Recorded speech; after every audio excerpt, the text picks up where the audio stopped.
Welcome to the Flute 360 podcast, where we incorporate a panoramic view of flute-related topics. I am your host, Heidi K. Begay, and this is episode 70, Lessons from Romania. Today's sponsor is brought to you by J&K Productions. Did you know that not only are they a production company for podcasts, but they are a recording company for musicians?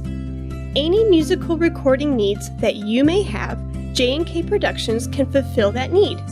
They have all the necessary equipment and expertise to record your next flute recording for college or graduate auditions, competitions, summer festivals, or a flute album. J&K Productions can record any setup imaginable, from solo flute, small chamber, flute and piano, and much more. Consider J&K Productions for your next recording project. Contact them at jkproductions.media. Welcome everyone to another Flute 360 podcast episode. Thank you for tuning in. If you have not done so already, please rate, review, and subscribe in iTunes. So today I am talking with Aileen and Martin, and we are here on this great adventure in Romania. We have submitted recordings for the preliminary round of the Cluj International Music Competition 2019. So we submitted our recordings back in, February or March? Something like that. Yeah, I think around there. Yeah. And we've been having time to prepare for the second round, which happened to be this week, July 7th through the 14th. And the second round occurred on Monday and Tuesday, the 7th and the 8th. And today is Friday. Yeah, The week has been a whirlwind. So I just wanted to give you that backstory so you know where we are, when this is happening, because of course this will be launched later in the month. So welcome Aileen and Martin to the show. Thank you so much for being here. Thank you. Yeah, and I can't wait to talk about our experiences from this week. And for the listeners out there, just so you know too, I just met Aileen and Martin this week. They're both at some point have been in Texas studying, and myself as well. But we have never met in Texas. We are meeting in Cluj, Romania. So one of the benefits of putting yourself out there for music competitions or auditions is you get to meet and make great friends. So we'll start with that. Yeah, let's start talking about the schedule and what's been going on. And so Monday and Tuesday was the second round. And Martin, would you like to tell the listeners just like the repertoire that we've been preparing and your experience with the second round? Well, for the flute division, we were asked to prepare one of the Telemann Fantasias. There's 12. The second piece, it was Syrinx by Debussy. The third piece was a choice piece between Bozza's Image, Karg-Elert's Sonata Appassionata, Malcolm Arnold's, I don't remember what it was. Yeah, but it was Arnold. You're right. Yeah, I'd have to look. And then Pièce by Ibert. I think those were the four choices. Hindemith Stücke. Oh, also. That's right. That's the it's one only you because played. that's the one I played, yeah. No, that's great. And so we were talking over lunch the first time we met, actually, over omelets and eggs. And we were talking about our strategy. You chose the Bozza. Yes, the Image. It was a piece that I was comfortable with.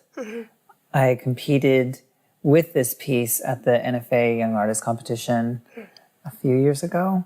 I can't remember which year, but it was fairly recent. And then I also competed with that piece for the Austin Flute Society Young Artist Competition. Okay. So I was really comfortable with that piece. That, and I wanted to redeem myself because whenever I performed it at NFA, I made some weird errors that I normally don't make. So I needed redemption. Nice. Can I add to that really quick? Please. I don't know if you've experienced this, but with the pieces that I've played too, I've played them so much over the past 4 years. And if I go back and listen to a recording from year one, it's so different than it is now. So like you're talking about with redemption, I think the longer you live with a piece too, and the more times you hear it from other people, and every time you go back and visit it, you find something new in it. So I'd be curious if you went back to listen to NFA, what would that redemption sound like? You'd probably be so happy with it. But. I have no clue. I do have a correction. I did not compete with it at the Austin Young Artist Competition for the Austin Flute Society. It was actually the Maverick Solo Flute Competition in Arlington. But I chose that piece, again, because it was comfortable. Also, between Syrinx and Telemann, I thought Bozza also had some nice contrasting moments between something super technical and something super lyrical. Nice. Remember over breakfast you said, I'm wondering if I made the right or wrong choice. Maybe I should, I'm doing air quotes, should have done the Appassionata, right? Yeah. Because you were thinking maybe the Bozza is not enough contrast. Can you share that conversation again? So the Sonata Appassionata to me was the, quote, hardest piece, in my opinion, to choose from. That piece scares me to perform live. So I just wasn't sure if I wanted to compete on an international level with that piece. So I picked Image. I was worried about Image because it was also a French piece. Debussy, Bozza. So what I wanted to do in my strategy was to start off with Debussy and then follow up with Telemann and then end with Bozza. That way I wasn't doing Telemann and then French piece. Yeah. That makes sense. Yeah, and I thought that strategy was genius to split that up. Yeah. And before we get to Aileen's clarinet round, for me, I went with Hindemith's Stücke, and that's just because I think one of my strengths as a flutist is just rhythm, and Hindemith really spoke to me in that way. And I probably, like what you're saying with Karg-Elert, it scares the bejeebies out of me, right? And so I'm already like nervous just playing and just the thought of playing on stage at this international competition. So I probably, in a very weird way, like used Hindemith as my crutch because it wasn't as technically as advanced as the other pieces. So I'm like, oh, I'm going to play it safe just to be sure, but that probably like backfires in a lot of ways too. But musically, I really gravitated towards these little 8 miniatures, you know, and just what Hindemith said in each of these like little character pieces. And that did speak to me. So I chose that. I had never played Hindemith's Stücke before. And so in hindsight, I think like what you're saying, like you played some of these pieces at other competitions and saying, oh, okay, I've had, you know, some run-throughs with it in front of people, and that's smart, you know, because then you kind of know, I mean, you can never predict what's going to happen, but you have a good idea of the piece and what you can do performing in front of people. But yeah, I just wanted to throw out there that what Martin was saying earlier, how Syrinx was a requirement, and the Telemann Fantasy was a requirement. His choice was Bozza, and I chose Hindemith's Stücke. And another reason, too, just Hindemith was very modern and that German, you know, and I thought that was a good contrast in repertoire, too, to the French and the Baroque. But yeah, so Aileen, what was their repertoire requirements like for the second round? Sure. So clarinetists only had 2 pieces. The first required piece was Stravinsky 3 pieces, and whichever of the 3 pieces you played depended on what your choice piece was. So my choice piece was Donizetti, Studio Primo, and because of that, I played 2 of the 3 pieces from Stravinsky. So the choice pieces were kind of all over in style and in time period. But I went with Donizetti because the Italian style is so different from what Stravinsky is. And it's a very flashy, kind of showy piece. And I chose it because I had played it before, because I was comfy with it. And the other pieces I just hadn't. And because, everyone prepares in a different way, and there's so many things that are happening leading up to the competition that sometimes you want to pick a piece that you haven't done before to explore something new. Or if you know, like, you have so many commitments coming up that you want to just keep digging into something that you've done before. So that was my approach to the choice piece. Yeah, nice. And just for listeners out there who are preparing for a competition, whether national or international, something that I want to insert is that be ready for changes last minute. So I don't know about the clarinets, but Martin and I, less than a week before even flying out here to Cluj, they said, hey, by the way, no repetitions on the Telemann. And it's like, okay, I've been practicing a certain way, and then to have to change last minute, it definitely can get you a little nervous and a little like, oh, so does that mean I do ornaments? Does that mean I don't do ornaments? And just practicing going through without repetition because you're so used to going back. But yeah, so I throw that out there because that was something in our conversations that Martin and I have been having. It's just like, what? What do you mean no repetitions? And so it was interesting to see that theme come up between both of us, that it definitely threw us off track just a little bit, and we had time to adjust. But do you want to comment on that, Martin? For me, it was a little scary because of the ornaments. Yeah. I didn't know if I should insert more ornaments or keep my ornaments as is or get rid of them altogether. Yeah. I received a comment from one of the judges that what I ended up doing was too much for them. But that was one of 7 of the judges. So I guess it kind of bit me in the behind for having too many ornaments. In hindsight, I wish I just took them all out because this one judge said they would rather hear no ornaments. Interesting. Huh. So just the skeleton. Correct. Yeah. But the way we're trained, though, like on the repeat, with Baroque music, like to not ornament is like, just you don't do that, But it's also a matter of taste. Yeah. Because that was one of the 7 judges. True. It's subjective. So that's always tough on contestants as well. Yeah. They have to make a call. Yes. Yeah. And I think at the end of the day, though, as an artist, you have to just live with your decision. Say, this is what I'm going to do, and I feel confident with my decision, and I'm going to run with it. And because you don't know, if you had done none, I'm sure you would hear maybe the other side saying, why didn't you do any ornaments? And then you'd be like, well. And I think, especially at a competition like this, you have juries that are from kind of all over. So they're going to have the different tastes. And I think in my preparation, I spent so much time saying, oh, would so-and-so like the way that I played this? And then I just had to stop myself and be like, I'm my own musician. And if I can complete my musical ideas in a way that's really convincing, then it's not going to necessarily matter to them. They're going to see that I know what I'm doing as a musician rather than am I trying to please them? And I think that comes across in a performance as well. Yeah. You have to own your stuff, I think. Yeah. And Amy Porter, who's the flute professor at the University of Michigan, I think it's episode 45. If I'm incorrect, I will change it in the show note links. But she mentions this in competition guidelines. She says you need to own your stuff as an artist. Of course, do the research. Of course, listen to recordings. Listen to, what's been done.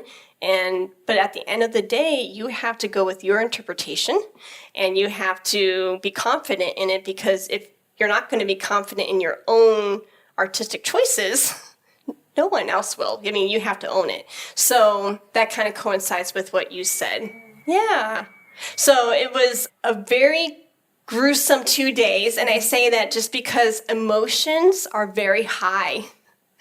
Yeah, so like on Monday, I played at 6:12 in the evening. Martin was the last flutist of day 1. It was supposed to be at 9:24, and it ended up being 12 minutes behind. Okay. So 9:40 something. yes. Wow. In the evening, PM. Yeah. So can you imagine, like, again, for the listeners out there who are preparing for a competition, the emotional side to this, the mental side to this is so much more, not more important, but it's a part of the process just as much as the technique and the tone and things like that. So on Tuesday, what did you do throughout the day to kind of mentally prepare yourself for your evening performance? Sure. So I had a heads up because Martin performed in the evening the day before, and mine was also at like 8:00 p.m., I think. So I had to ask Martin what his routine was for the day before, because we came in on Sunday not knowing which day we were going on. Mm-hmm. So mentally I was preparing, okay, I'm going to be the first one to go on Monday, right? And that wasn't the case. So it was nice because Monday was just a regular practice day for me. And then on performance day, and this happens with most of my performances, I have so much excited energy or nervous energy. I know your body responds the same way to being nervous and excited, but I just have so much physical energy. So I always go running, and that was no different. So I went for my run to get my energy out, and then I did my yoga and my meditation, which I always do on performance day, or almost every day too. But I didn't want to necessarily change my everyday routine to fit towards this. I wanted it to feel like I'm just going through with my day to day. And I had a really nice long warm up, and I didn't play through any of my repertoire at tempo. It was all half tempo, so I could focus on my musical ideas and getting my sound. And so the first time that day I actually played at tempo was during the performance. And that's a new technique that I've been using, but it seemed to really work, so that I didn't exude all my musical energy during my practice time, but it really went towards that performance at the end of the day. Nice. Yeah. And did you go for a run? I did. Yeah, nice. Because we're in Romania and I haven't been to Cluj before, I use that run as like a sightseeing, get my mind off of what's about to happen in 12 hours. Nice. Thank you for sharing that. Yeah. And for Martin, what did you do on Monday before your 9:40 p.m.? So what I did is a little bit more crazy to a lot of people. I woke up, I stretched. That's not the crazy part. I had a nice, healthy breakfast, like yogurt, belVita biscuits. Those are my favorite. And an orange. And then after that, I walked to the academy where I listened to some of my competitors. That's the crazy part. So for me, I enjoy listening to my competitors. I want to hear who I'm up against. I want to hear how they play. I want to hear their interpretations. But at the same time, it does make me nervous. I'm like nervous thinking about it again. Yeah. So after I heard some of those players, I had lunch. I just went to Subway. It was quick and it was easy. It's a light meal. I wanted to make sure I was taking care of my body by not putting heavy meals into my system. And then after that, I went to go listen to some more competitors. And then I practiced for an hour, just an hour, warmed up a little bit, went over the rep, but it wasn't completely up to tempo or in its entirety. Just I spot checked the spots that I know could go wrong and made sure that they were nice and solid. After that, I went to hear the clarinet division, where that was a little bit more calming because I don't know the clarinet repertoire. And also they're not my competitors. So it just calmed me down. But I still had a lot of time to kill. Yeah. So that whole day, like even after watching the clarinetist, like I was a ball of nerves. Yeah. And I felt that everything that I was consuming was just burning up. And I was thirsty and water would just not quench my thirst. So it was challenging on me physically. Yeah. And then come performance time, I was a little bit more calm, maybe a little sleepy as well, because that's what nerves tend to do to me. I get a little sleepy. But I was still alert and awake, and I performed, and I thought I handled myself well. So that's how my day went. Nice. And I wasn't even tired after that. I actually like struggled. the adrenaline. I actually struggled falling asleep. Yeah. Because I kept looping the performance Yep. in my head, trying to pick it apart. Yeah. Yeah. Don't you hate when that happens? Yes. Yes. That loop is just, oh man, killer. Yeah, same for me on Monday. Like, I was just, what you said, ball of nerves, just the anticipation and the waiting. It's just, it's like, can I just Band-Aid it and just, can I play right now? Because when they did the drawing of the lots Sunday evening in the concert hall, I was praying. I was like, call B, call B, call B. So I could play right at 9 a.m. So that way I can enjoy my day. But playing, at 6:12, I was a little bit earlier than Martin. But still, like, I'm waiting through breakfast, I'm waiting through lunch.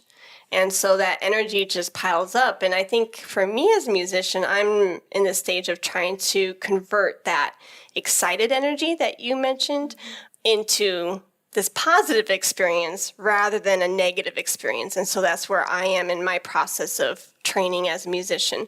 But for me, I woke up, I actually slept pretty late in the day on Monday because I think jet lag, But I woke up and I had 2 eggs. And I had a little bit of coffee. It was just like really a shot of espresso. Just I wouldn't have a caffeine headache because I'm an addict, but not enough where I didn't want it to affect my body. And so I think it's very interesting how we're all talking about how we're taking care of ourselves, the physical part, because we know how much the physical aspect can, affect the performance. And so I wanted to eat, but not overdo it. Especially, I didn't want to carb up and get sleepy. And then I also stretched. I have a 5-minute stretch that I do through like a YouTube Bowflex channel or something. And going back to what you said, Aileen, about just your normal routine. Like, I've been doing this stretch for probably 3 months now. And it's like, okay, I hear his voice. I'm doing my thing. I'm in my element. I did also some meditation. I use an app called Headspace. Yeah, and it's really nice. You can choose like 3, 5, or 10-minute intervals. And I got to hear his voice. So like very common things that grounded me. I did a warm-up where I like to do a lot of like flutter tonguing just to get the air going, just to make sure it's spinning. And then I did spot checks also of areas that I thought were, could possibly get me. And then I maybe like started and ended movements, but I didn't do like a continuation.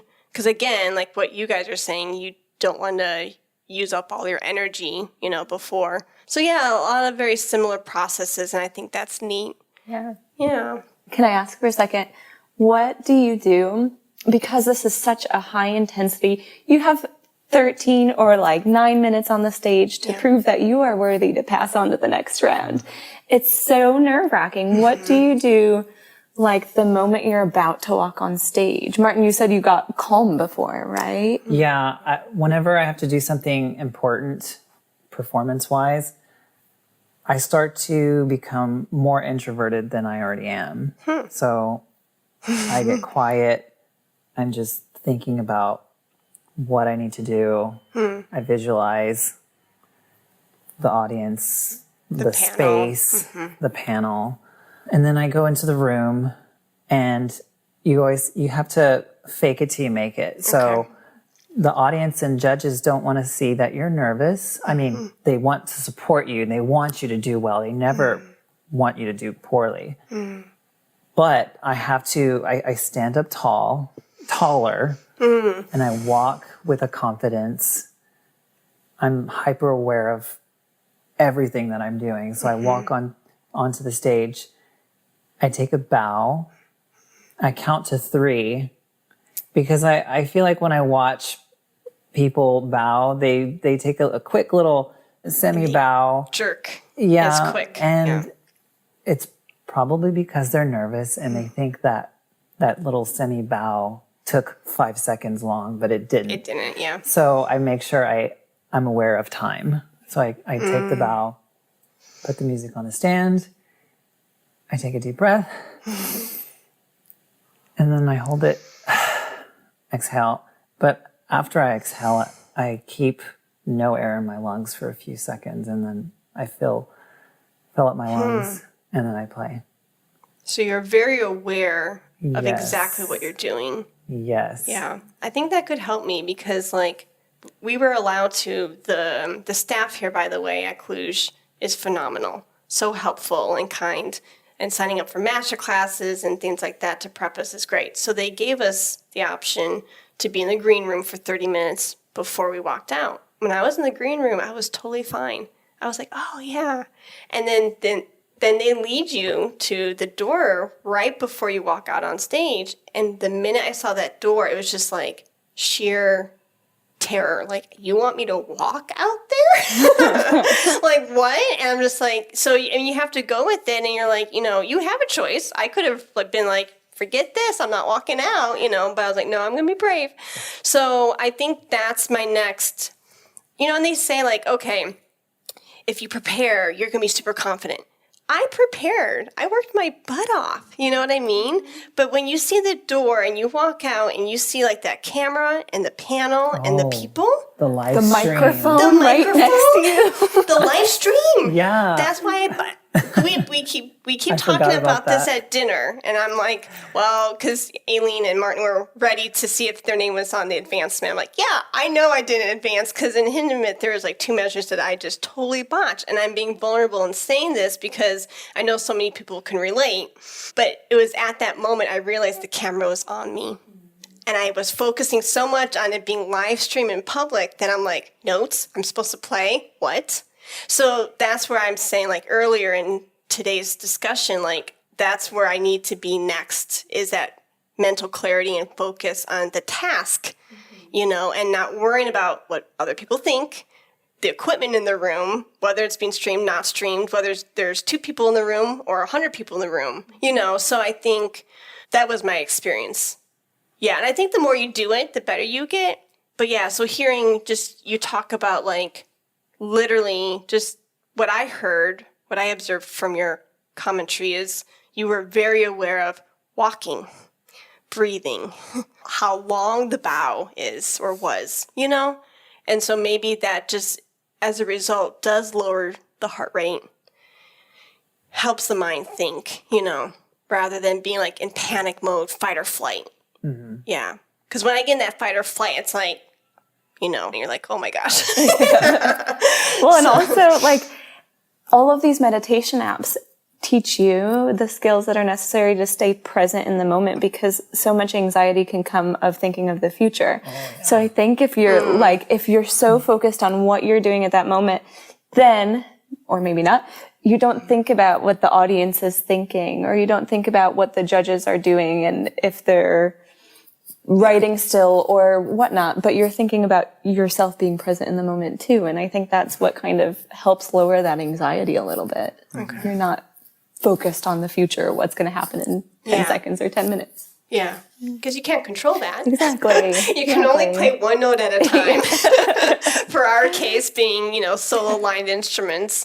So what did you do, Aileen? What was your, from the green room or the back room? Your hall was hot. Whoa. It went temperature-wise. It was steamy. Holy moly. Yeah, it was quite warm. And the other part, I don't know if it was like this in the flute, is that our backstage, there wasn't too many doors that would block the sound from backstage green room to the actual stage. So they told us that we had to, if we were going to play, it had to be a pianissimo. Oh. So you're not using your air. No. Yeah. And of course the reeds are going to be a little bit different there than they were when I was warming up earlier in the day. Mm-hmm. So, I mean, my biggest focus was at piano, can I find a good reed?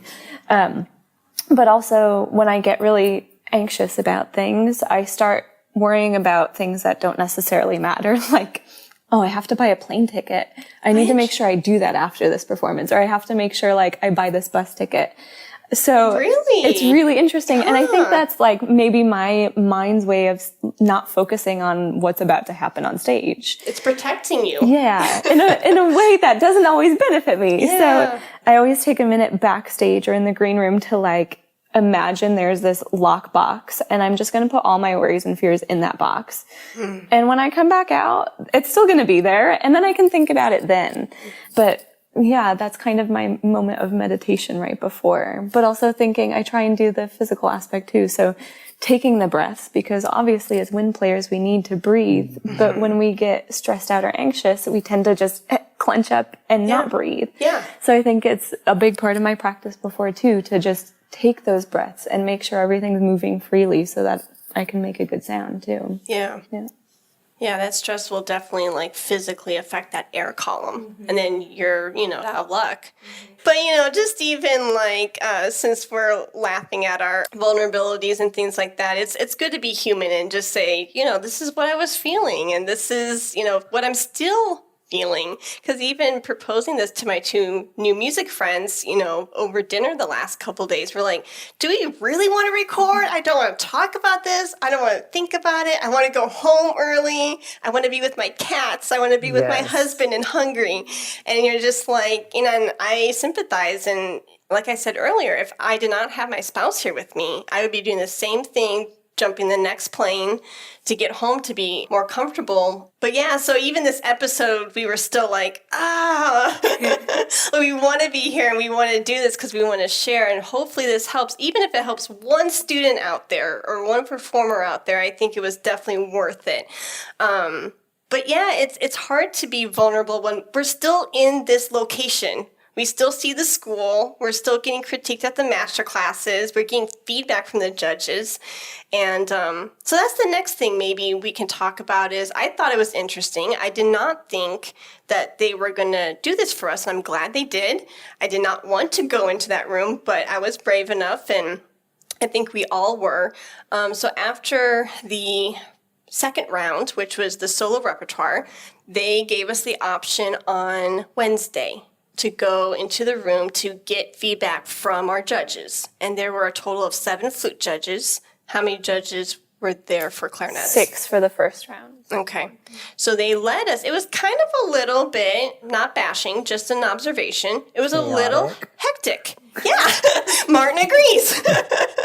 So we go in this room, and the 6, 7 judges are in corners or these little pockets of the room, and we go up, and we have to wait in these very long lines to get feedback. It's hot, it's stuffy, it's very loud, so you're leaning in trying to get, the feedback. And for me, time-wise, I was able to receive 3 of the 7 judges' feedbacks. And Martin, you were able to hear 5. 5 of the 7. And then Aileen, you were able to hear 1. 1. Yeah. Yep. But if you have something similar and we thought, Martin and I were talking, we're like, maybe we'll just pick up our pieces of paper and walk out. And we realized this is an international competition. For the flutes, there was a Russian judge, Irina. There were 2 French judges. There were judges from Switzerland, Spain. Estonia. Yeah. And so we were looking over their shoulders as they were talking to us, and they had their national language. So we would not be able to read Russian, Irina's comments, and they're brilliant enough to translate it, to English. So we're like, well, that's not an option. We're not going to get pieces of paper. And then we thought, we're just going to sign up for like a 5-minute slot, walk in, walk out. But it was totally not what we had expected. So I'm just throwing that out there for anyone who has a similar setup. You never know what to expect. Be ready for anything. Today is the second day of masterclasses, and that was another option that I thought was beautiful, that they gave you the option to perform in masterclasses for the judges. So Martin and Aileen have been able to take advantage of that, and were you glad you chose to do that, and have you learned something? And let's start with Aileen. Yeah, I was talking to my husband this morning, and he said, now, if you did go on to the semifinal round, what would you be doing right now? And I thought, well, I'd be practicing, obviously. Like, I wouldn't be seeing Cluj. I wouldn't be taking these master classes. And in a way, I think I've learned so much more by actually being in these master classes than I would have advancing to semifinals. Yes and no. Like, I would have learned more about my own performing in the semifinal round, but the master classes were so valuable to me. And it's not every day in the States that you're going to have these international performers coming to your school or coming to somewhere that's close to you that you can actually take these master classes. So it's really unique, I think, that they're all in this one place at once, and you can kind of pick and choose who you want to take these classes with. So for me, it was, I don't want to say it was better than semifinal round, but I think it really, really had a big impact on this entire learning experience of the competition. Yeah. Yeah, it's the totality of it all. And it's just the experience in general, like just immersing yourself in this experience that you might not have received over in the States. Yeah. Cool. What about you, Martin? Well, I'm definitely glad I'm taking advantage of the master classes. My first one was with Seiya Ueno, the Japanese judge. He was just willing to work with you and change things. And that's another thing about master classes. You have to be open-minded. He said my sound was too rich and that the sound was being produced by the body of the instrument rather than just the head joint, and that the sound of the flute just soars. And mine was just completely different. American. It was very American. The edge. Yeah. So I changed what I normally do, and I think I'm going to play around with that. I also took a class with Sebastian Jacot. And he was working on the musical aspect of my Rondo by Mozart. Okay. And I really appreciated what he said to me as far as my reception to criticism. I just adapted to what he said, and I wanted to try it, and it was for the better. And I think I have a better handle on the piece because of it. Nice. Yeah. Was that the first time you've learned Mozart's Rondo? I'm just curious. I actually, yeah. So I played the Mozart Rondo for the Texas Flute Society Flute Festival. It was for my recital, and I knew that this competition was coming up. Nice. So I thought, why not program some of this competition stuff? Smart. So I perform in front of an audience. Yeah. So I practiced the Rondo. I can't remember if I had a formal lesson with that piece with my professors. But if I didn't, I have Jacot's advice, and it's great. It was great. The reason I ask is because I had never learned or performed Mozart's Rondo. I've heard of it, and I played the Andante before, but not his Rondo. And I thought, oh my gosh, like I'm so behind. But actually, I gave a recital before coming to Cluj on the repertoire so I could play in front of flutists and get my nerves out. And I shared my videotape of my recital with my friend Lisa, and she's like, and she has her doctorate, and she graduated from Boulder 7 years ago. And she said, I have actually never listened to the Rondo from top to bottom ever.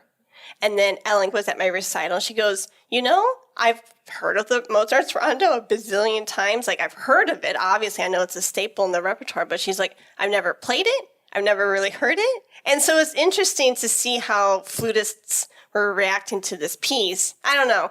And it is standard. I mean, it was written for violin, and we have the flute edition. But yeah, so I was just kind of curious because it's a staple, but I've never actually practiced it until now.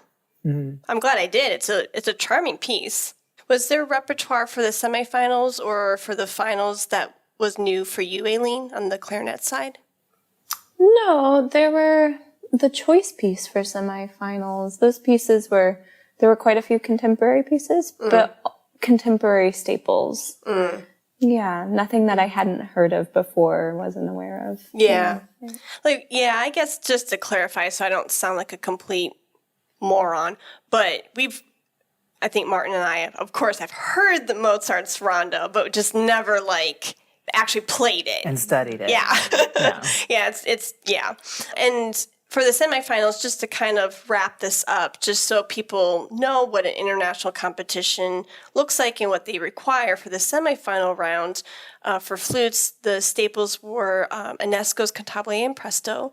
The other staple that was required was Mozart's Rondo. And then the third piece, the selection was either Poulenc's Sonata, Jolivet Chantelinos, Martin's Ballade, Prokofiev Sonata, Movement 1. Yes. And what else? I think that might be it. That might be it. Maybe. Yeah. So, Due to You, Sonatine. Yes, thank you. Due to You. So just, again, just to kind of get an idea of what to expect. And for the clarinets, what was the semifinal round? Not to put you on the spot. No, that's okay. The required piece was Weber Concertino, which is a staple in our repertoire. And then there were 2 choice pieces that you could choose from about a list of 7 works. So I would have done Debussy Premier Rhapsody and Messager Solo des Concours, only because I had done them before. But almost everything on that list was a piece that we should have learned in school, or a piece that we will eventually learn really soon because it's such a core piece in the repertoire. Nice. Yeah. It's very similar with, just the differences between the States and European auditions for orchestras.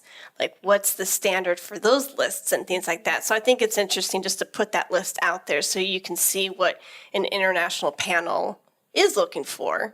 Because some of our orchestral repertoire and flute lists, like I've talked with my friend Beatrice Macias, who's a Finnish flutist, and she's like, oh, yeah, this X, Y, and Z excerpt on your list is never asked over here in Finland, but then vice versa, like what they are asked on their lists is different than the States. So it's just interesting to see that the repertoire differences. Yeah, so now we get to move on from this week and hopefully enjoy what's left of it. But what are your plans for the rest of the summer, or any final comments that you want to make about the overall process and what you've learned and just your experience here in Romania? Anything that you want to share with a fellow performer or student?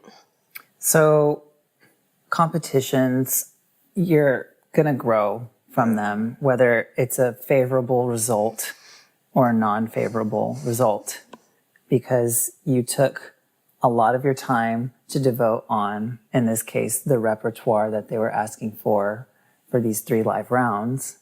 And yes, feelings will get hurt.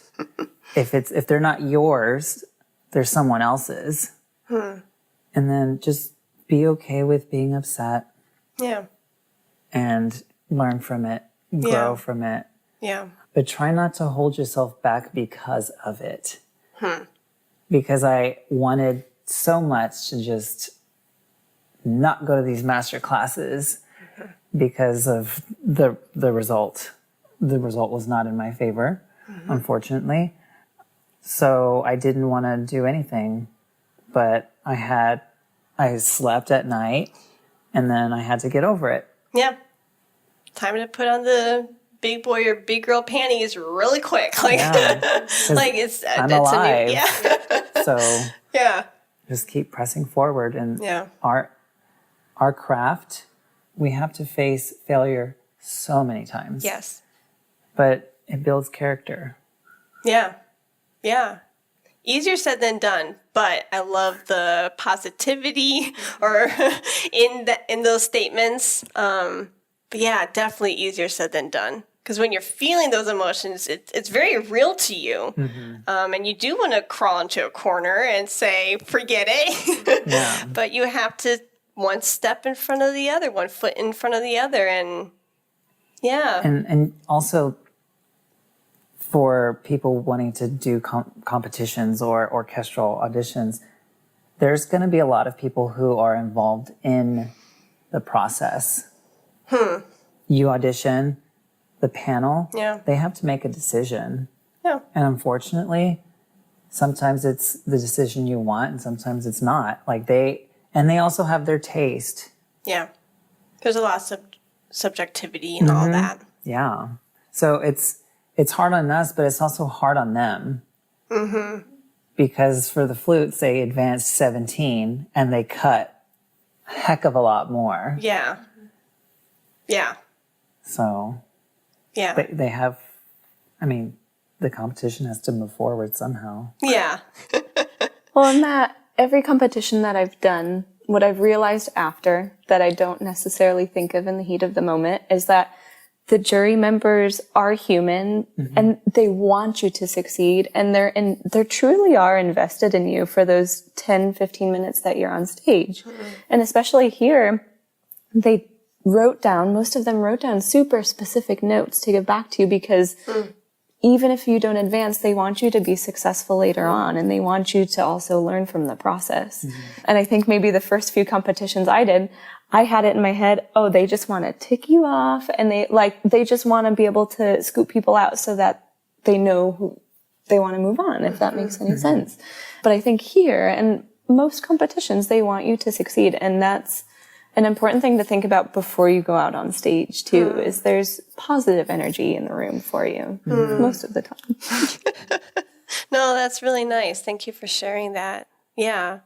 So I think for me, and I was telling Aileen and Martin that I was trying to get my producer, editor / husband to be today's host and ask the questions, but he's the listener between the two of us. And so I feel kind of odd being part of / host participant in this, but I guess to kind of wrap up my own question, and that is piggybacking off of what both Aileen and Martin said, specifically Martin, just like, one foot in front of the other and having to get back on the horse and try again. And it bucks you off and you have to, rear up and put the saddle back on. And it feels heavy at first and you're like, oh my gosh. But, once you get back on, you're like, okay, yeah, I'm trotting, I'm galloping now. This feels good, And I think seeing peers and colleagues of mine, in my most recent degree, there were flutists who crumbled under certain pressures or whatever, and that was it. They didn't pick the flute back up again. And it's unfortunate. I totally sympathize. I get it. And that's a choice, and maybe he or she or they will get back on that horse again. But I think what all three of us are saying is if you find yourself in the same boat, to have that courage, and if you want it bad enough, you're going to find it in your own timing. And it's not anybody else's timing. It's yours. And you put the right people and the right mentors in your life and in your path, you'll find a way. I mean, you're going to get it. I mean, with how many, we can all probably list the number of rejections and then one success. 10, 50 rejections, one success. And that's just the how it works, It's just with anything, whether it's performing or an entrepreneurial side. Martin's also a color guard teacher, and I'm sure he puts his color guard students through, different competitions through marching bands and things like that. I'm not well versed in that arena, but no matter what you're doing, you're going to see failure. And what you said earlier with just like, I forget what you said about just being okay with that aspect of the growing or the learning process. And yeah. Because life isn't peaches and cream. Yeah. And just like, don't forget, I mean, my fear is that we're moving towards a world of instant gratification. And if you're in the music field, that's not what it's about. Yeah. Yeah. And I think that's why some of the music teachers, when they saw those students in the department that I mentioned earlier, just say, this is not for me, they would say, probably for the best. Because basically what they're saying in the most kindest way possible is, well, if they don't have the backbone for it, then it's only going to get worse than better later, Because when at this level that we're at, cream rises to the top, and it's harder at the mountaintop. You know what I mean? Like you can weed out, people who don't practice. I mean, that's going to be obvious. But now you're literally like talking about, for those who like nailed it, Monday and Tuesday, you're talking the difference between, oh, I like the color on that note versus this note. I mean, do you know how ridiculous that sounds? It was beautiful playing. It was in time. It was in tune. And now it's like a matter of taste. It's like, what? And there were some fantastic flutists who didn't advance. It was amazing. It was mind-blowing. Some of these flutists had the whole round memorized and played flawlessly, and they did not advance. So, but either way, they should be proud of that hard work and that dedication for sure. Well, and I think it's important, like Martin said, it's okay to feel like upset after. And it's so brutal, but I think we have to remind ourselves, this sounds like peaches and cream, why we're doing this in the first place. Like, why are you playing your instrument and why are you going to a competition? Is it to get fame and fortune, which is always a plus side, right? Who doesn't want a new instrument and the cash prize? But are you doing it to become a better artist too? And even though you're feeling down on yourself, if you don't get to where you want to, it's important to remember where you were a month before in the preparation and how have you grown as an artist? Or, I mean, even as a human being, like being able to feel these intense emotions in a matter of like 5 minutes of opening up an email, right? But it's going to help you become a better person and a better artist, even if you're feeling that downside to it too. Oh, and like listeners, if you ever have like a performance, you perform and it didn't go your way, don't forget to be humble because we've all been there where something didn't go our way in a performance. And what ends up happening is somebody comes up to you and they enjoyed your performance and they give you a compliment. And then for you to say, oh, well, actually, did you not hear what I did there? Yeah. And then you're like, well, we just have to be humble. We have to just say, we have to smile and we have to thank them because they received your gift of music. They enjoyed it. So don't take away that happiness. Yeah. So let them enjoy that. And then when you are safe distance away, you can kick yourself in the butt. Yeah. Yeah. No, that's fair. I agree. Yeah. Well, thank you so much for sharing your emotions and your thoughts and your feelings on this whole process. And I think it's really interesting, and for the listeners out there, when you are working on projects and you have an idea, like be open to new ideas and possibilities. Because here I started this series thinking, oh, I'll sit in my Airbnb and talk about my reflections for 2 days. And then when I became friends with Aileen and Martin in such a short amount of time, I thought, here's an opportunity. Let's grab it. So whatever project you're working on currently, be open for the world and possibilities to kind of come in and out as you are creating, because this is way more fun than me talking to myself into a computer microphone for 30 minutes. So I really value your time and I appreciate your feedback. Thank you. Thank you. Today's sponsor is brought to you by J&K Productions. Did you know that not only are they a production company for podcasts, but they are a recording company for musicians? Any musical recording needs that you may have, J&K Productions can fulfill that need. They have all the necessary equipment and expertise to record your next flute recording for college or graduate auditions, competitions, summer festivals, or a flute album. J&K Productions can record any setup imaginable, from solo flute, small chamber, flute and piano, and much more. Consider J&K Productions for your next recording project. Contact them at jkproductions.media. Thank you for listening to the Flute 360 podcast. For more information, please visit HeidiKBegay.com. And if you enjoyed today's episode, please rate and review in the iTunes store. Let's talk about flute.